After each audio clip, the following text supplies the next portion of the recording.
나라의 권력을 차지하려 각 세력이 서로 싸우는 것은 인류의 오랜 역사입니다.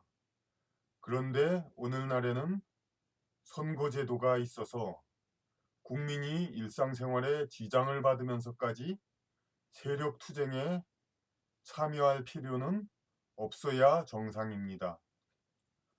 그런데도 우리가 이렇듯 혼란과 시련을 겪고 있는 것은 선거를 통해서는 집권할 수 없는 세력이 한사코 저들이 이 나라를 접수하여 저들의 취향대로 이 나라를 지배하고자 하는 데에서 생기는 것입니다.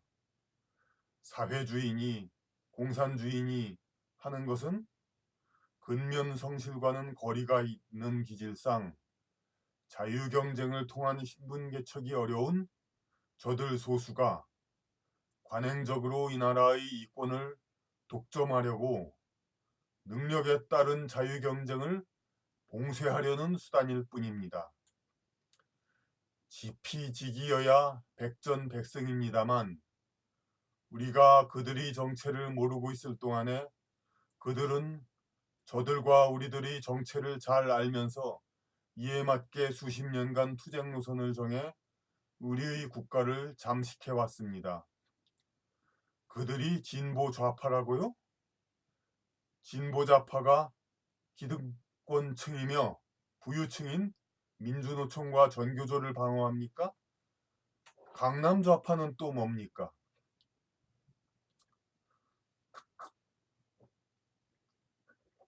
공산주의자? 소련이 없어진 지가 언젠데 무슨 공산주의자냐고 그들은 반박합니다.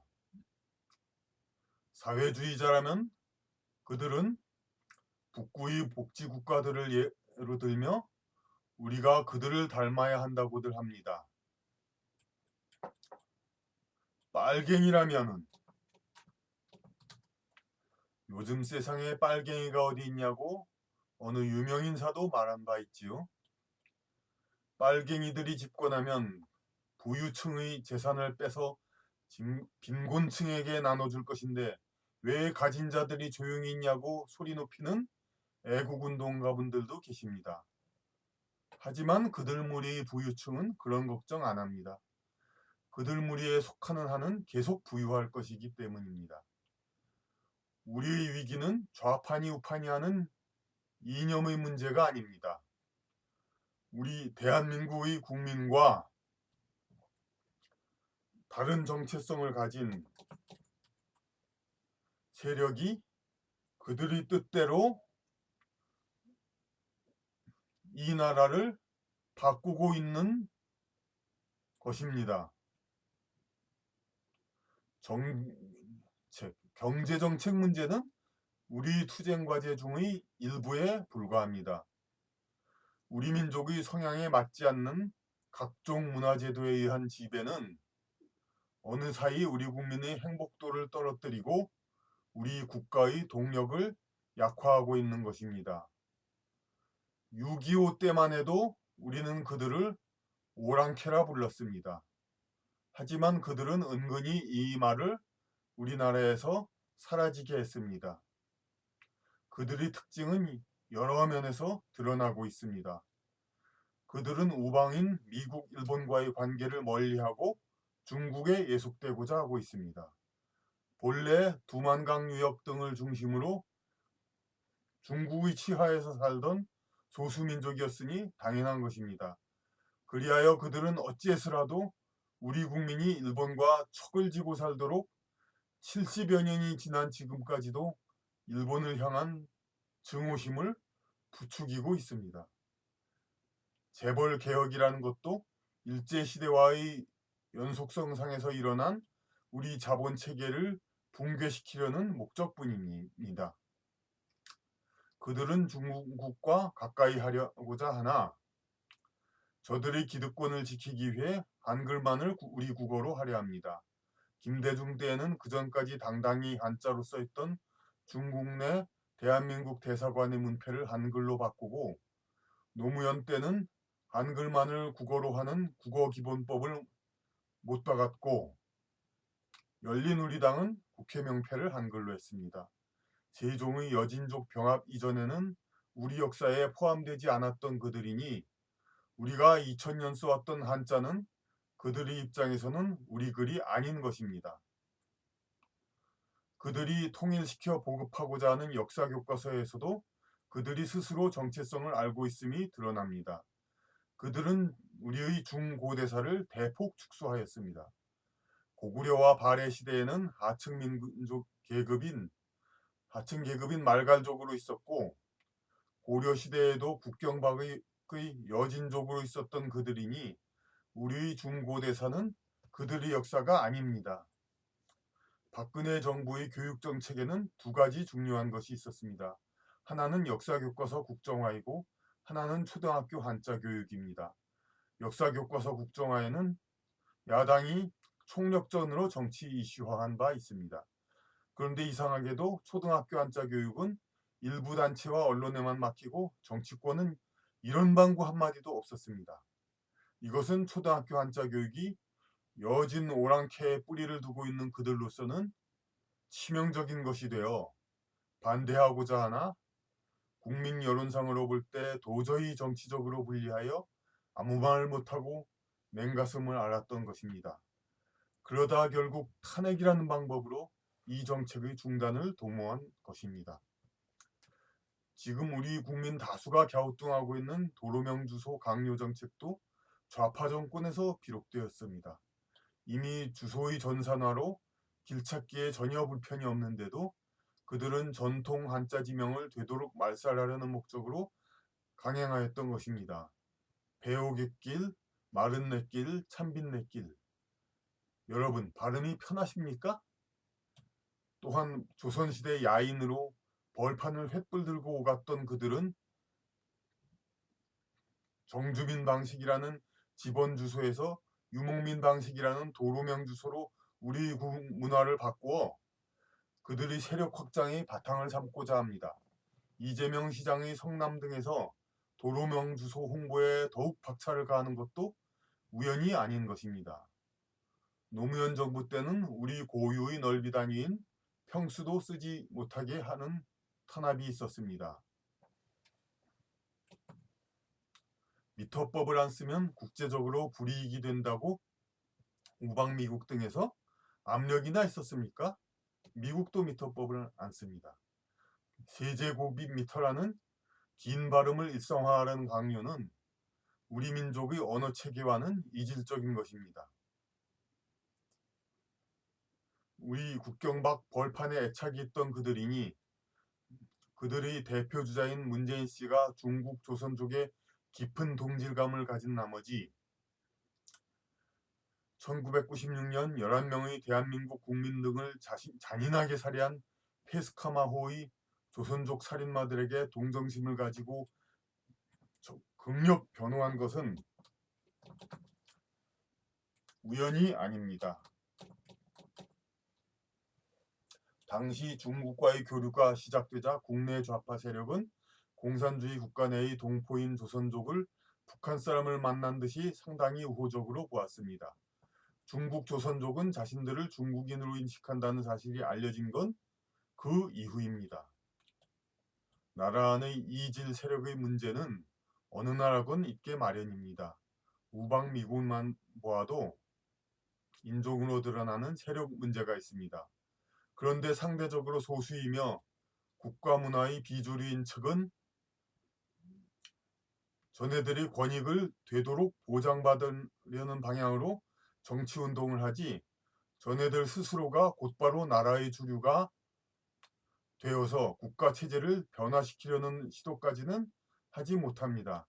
만약 특정 인종이 나라를 접수하고자 언론, 검찰, 문화계의 대부분을 장악한다면 얼른 문제점이 드러날 것입니다. 그러나 우리의 경우는 외모상에 큰 차이가 없다 보니 다수의 국민이 자기의 본분을 따르고 있을 때 그들은 의도적으로 사회적 영향력이 큰 분야에 집중해서 진출할 수 있었던 것입니다. 이렇게 소수 집단이 나라 권력을 가지려 하니 현대의 선거제도 하에서는 무리가 있게 마련이어서 그간 그들은 비정상 상태에서 집권했고 이번에도 비정상 상태를 만든 것입니다. 김종필, 정몽준의 보수적 이미지를 갈취하여 집권한 바 있는 김대중 노무현의 집권은 정상적인 것이 아니었습니다. 그들은 선거 과정에서 자신들이 색채에 물을 탔지만 집권 후의 본색을 드러냈습니다. 지난 2012년에 문재인 후보는 1987년 노태우 후보에 맞섰던 양김씨 진영을 모두 수용할 환경이 되어서 당선 가능성이 예상되기도 하였습니다. 그러나 그들은 김영삼계를 적극 수용해서 선거에 이기려는 것보다 우선되는 것이 있었습니다. 바로 그들이 종북 좌파 색채입니다. 후보의 홍보팀도 페이스북에서 민생정책 홍보보다는 운동권의 투쟁 실적 홍보에 치중하였으며 광화문의 유세에서도 진중권, 조국 등은 이른바 군사정권의 민주화 탄압을 들먹거리며 투쟁 분위기만 돋궜습니다. 그들은 더 많은 욕심을 건 위험한 승부에 배팅을 했던 것입니다. 종북 좌익의 색채를 배제한 집권은 해봐야 낙이 없고 오히려 투쟁의 명분만 감소시킨다고 보았기에 종북 좌익을 어느 정도 표방하면서 그러한 정책 노선이 보장을 받아야 집권에도 의미가 있다는 것이었습니다.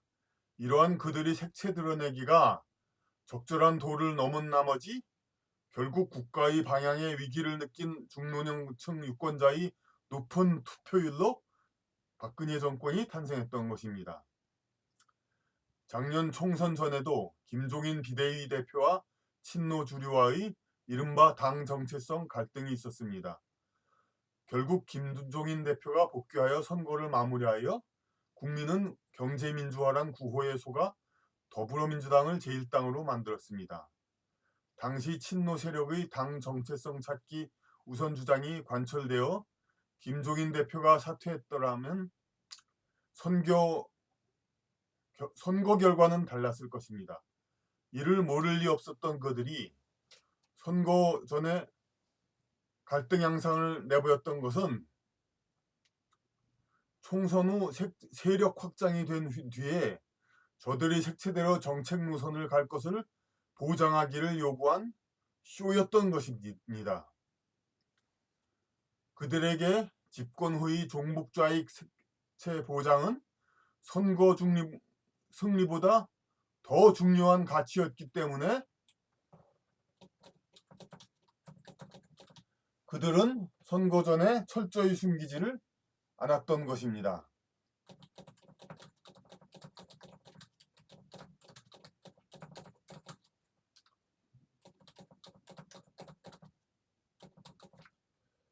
저들로서는 모든 것을 던져 나서는 싸움도 아닌 선거입니다. 거짓말을 해야 되기 때문이죠. 그러한 저들에게 패한다는 것은 부끄러운 일입니다. 저들이 스스로의 정체성을 숨기는 줄타기를 하며 어려운 싸움을 하고 있을 때 우리는 우리 주의 주장을 솔직히 드러내고 전심전력 하기만 하면 되는 것입니다.